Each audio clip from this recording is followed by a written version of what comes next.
ચોમાસાની શરૂઆત થતાની સાથે જ ઓલપાડ તાલુકાના કુદસદ ગામની હદ વિસ્તાર નરકાગારમાં ફેરવાઈ ગયું। અંકુર શોપિંગ સેન્ટરથી કુદસદ જીઆઈડીસીમાં જવાના રસ્તા પર ગટરિયા પાણી ઘૂંટણસમાં ફરી વળતા ઉદ્યોગ માલિકો મોટું નુકસાન ભોગવી રહ્યા છે।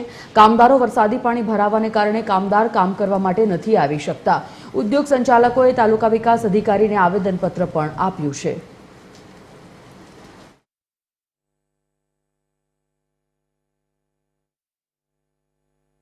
સુરત જિલ્લામાં સવારથી જ ધોધમાર વરસાદ વરસી રહ્યો છે। ધોધમાર વરસાદે જે જાણે તંત્રની પ્રી મોન્સૂનની કામગીરીની પોલ ખોલી નાખ્યો હોય એવું દેખાય છે। ભારે વરસાદને પગલે ઠેર ઠેર વરસાદી પાણી ભરાય છે। ઓલપાડના કુદસદ જીઆઈડીસીમાં વરસાદી પાણી ભરાય છે। અંકુર શોપિંગ ગલી વિસ્તારમાં વરસાદી પાણી ભરાય છે। મુખ્ય માર્ગ પર કમરસમાં પાણી ભરાતા લોકોને તેમજ નોકરીએ જતા લોકોને હાલાકી પડી રહી છે। વરસાદી પાણી લોકોની દુકાનમાં પણ ભરાય છે। જીઆઈડીસી વિસ્તારમાં હોવાથી લોકોને ખૂબ અવર જવરમાં મુશ્કેલી પડી રહી છે। ત્યારે માર્ગ અને મકાન વિભાગ તેમજ સ્થાનિક પંચાયત દ્વારા ગટર લાઈન યોગ્ય સાફ સફાઈ ન કરાતા આ જે પરિસ્થિતિ છે તેનું નિર્માણ થયું છે। દુકાનોમાં પણ પાણી ભરાય છે। દુકાનદારો પણ ચિંતિત છે। ગટરની કામગીરી છે તે યોગ્ય નહીં કરાતા લોકોમાં પણ રોષ દેખાઈ રહ્યો છે। આપણી સાથે કેટલાક લોકો છે એમની જોડે ચર્ચા કરવાનો પ્રયાસ કરીશું। અહીંયા જે ગટર ઉભરાય છે, અંકુર શોપિંગમાં પાણી ભરાય છે, શું કહેશો એને લઈને? આ અંકુર ગલીમાં પાણી ઘણા સમયથી ભરાય છે, એનો કોઈ નિકાલ થતો નથી।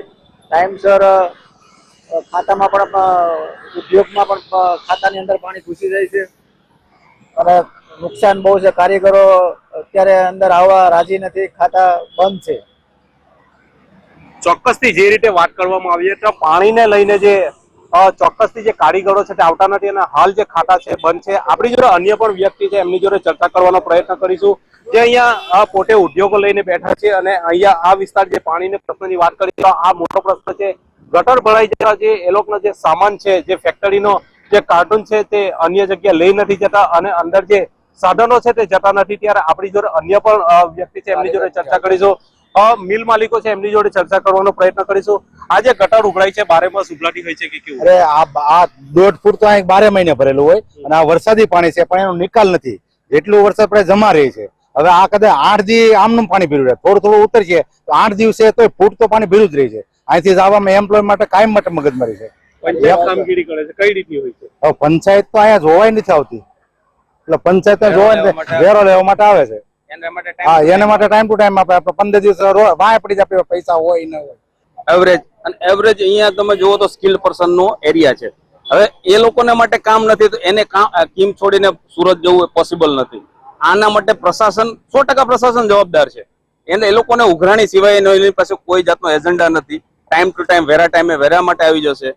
બીજી કોઈ ફેસિલિટી નથી, સ્ટ્રીટ લાઇટ નથી, અંદર કોઈ જાતનો રોડ રસ્તા કોઈ વસ્તુ નથી, ગટર લાઈન આ ગટર લાઈન નથી એનો જ ઇસ્યુ છે। હવે આજે તમે પંચાયતમાં કાંઈ પણ રજૂઆત કરવા જાવ તો એ લોકો તો કેવું છે થઈ જશે, મશીન મોકલ્યા છે। હવે એ એક મશીન થી કે આટલું તમે પ્રોબ્લેમ જોવો તો સોલ્વ થાય એવું કઈ છે નહીં આમાં। ચોક્કસથી જે રીતે લોકોમાં રોષ છે, આશ્વાસન સિવાય બીજો કોઈ અહીંયા માર્ગ નથી। જે પંચાયતની વાત કરવામાં આવે તો અહીંયા ફક્ત ને ફક્ત વેરો ઉઘરાવવામાં આવે છે। અહીંયા કોઈ રસ્તા કે જે લાઇટની ફેસિલિટી હોય તે આપવામાં આવી નથી। કુદસદ ગ્રામ પંચાયતની વાત કરવામાં આવે તો મોટા મોટા ભરંગા ફૂટતી હોય છે અને કુદસદ ગ્રામ પંચાયત દ્વારા 50 લાખનો વેરો ઉઘરાવીને ફટાકડા ફોડી જાણે ઉજવણી, દિવાળીની ઉજવણી કરી હોય તેવો માહોલ બનાવ્યો હતો। પણ જે રીતે સ્થાનિકોને જે અસર પડી રહી છે એના માટે હાલ કોઈ પણ જાતનું કામ કરવામાં આવતું નથી। ફેક્ટરી જે કંપની માલિકો છે એમના દ્વારા વારંવાર રજૂઆત કરવામાં આવી છે। પંચાયતથી માનીને લઈને તાલુકા વિકાસ અધિકારી સુધી એમની રજૂઆત કરવામાં આવી છે પણ અહીંયા કોઈ પણ જાતનું નિરાકરણ આપવામાં આવ્યું નથી અને જે એમની કંપની છે તે બંધ કરી દેવાનો વારો આવ્યો છે। આ જે કારીગરો છે તે પણ ઘરે શાંતિથી બેઠા છે અને બેરોજગાર બેઠા છે। મહેન્દ્ર પટેલ, TV 13 ગુજરાતી, હકથી ગુજરાતી, સુરત।